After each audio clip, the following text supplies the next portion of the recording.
মনা, কি অবস্থা? মনা, কি খবর তোমার? কেউ অন্যভাবে নিবে তাই কুকুরটা দিয়ে আমি অনেক কিছু বোঝাতে চেয়েছি আপনাদের। 1 সপ্তাহ আগে আমি এখানে আসছিলাম। আসার পরে এই কুকুরটাকে আমি একটা আহ, রুটি খাওয়াইছিলাম, রুটি, মানে নর্মালি একটা রুটি। তো দেখেন,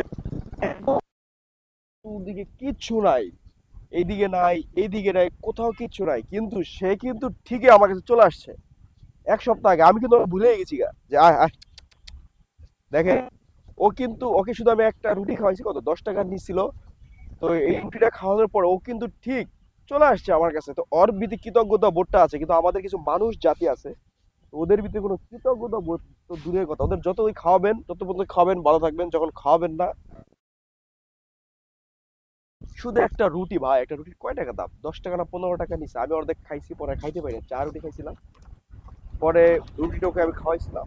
তো এই ঠিক এই জায়গাটিতে, ওই যে ওই পিলারটার গোড়ায়, তো ও কিন্তু ঠিকই চলে আসছে আমার কাছে। বুঝছেন বিষয়টা? তো এখন কথা হচ্ছে কি জানেন, তো মানুষ আর কুকুরের ভিতরে কি পার্থক্যটা আপনারা বিচার করেন। তো আমি আর কিছু বললাম না। তো কুকুরটা দেখে আমি আজকে অবাক হয়ে গেলাম। আয় আয় আয়, এই দেখেন, এই যে সেই কুকুরটা। এই কুকুরটা দেখে আমি আজকে অবাক হয়ে গেলাম। মানে আপনারাই ডিসাইড করেন যেটা কুকুর আর মানুষের মধ্যে কি পার্থক্য। বিষয়টাকে অন্যভাবে কেউ নেবেন না। মানুষ মানুষই, কুকুর কুকুরই, সেটা ঠিক আছে। কিন্তু ওর ভিতরে যে একটা বিবেক বোধ বা কিছু আছে, এটা কিন্তু মানুষের ভিতরে নাই। সামান্য কি জানেন, 5 টাকা না, একটা রুটির অর্ধেক আমি খেয়ে ফেলছি আর অর্ধেক ওকে আমি দিছি। তো আশেপাশে কোনো বাড়ি না, ও কিন্তু দৌড়ে আমার কাছে চলে আসছে। এটাই বাস্তবতা আর এটাই বাস্তব।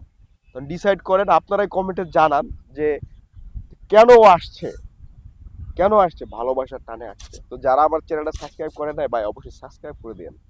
ঠিক আছে, গুরুত্বপূর্ণ গুরুত্বপূর্ণ কথা আসবে, আর আমি সব শব্দ বোমাগুলোই ফাটাবো আপনাদের মাঝে। শব্দ বোমা কি, বাস্তব জিনিসগুলো আমি আপনাদের মাঝে তুলে ধরবো এবং তুলে ধরার চেষ্টা করবো। ওকে, ভালো থাকেন, আল্লাহ হাফেজ।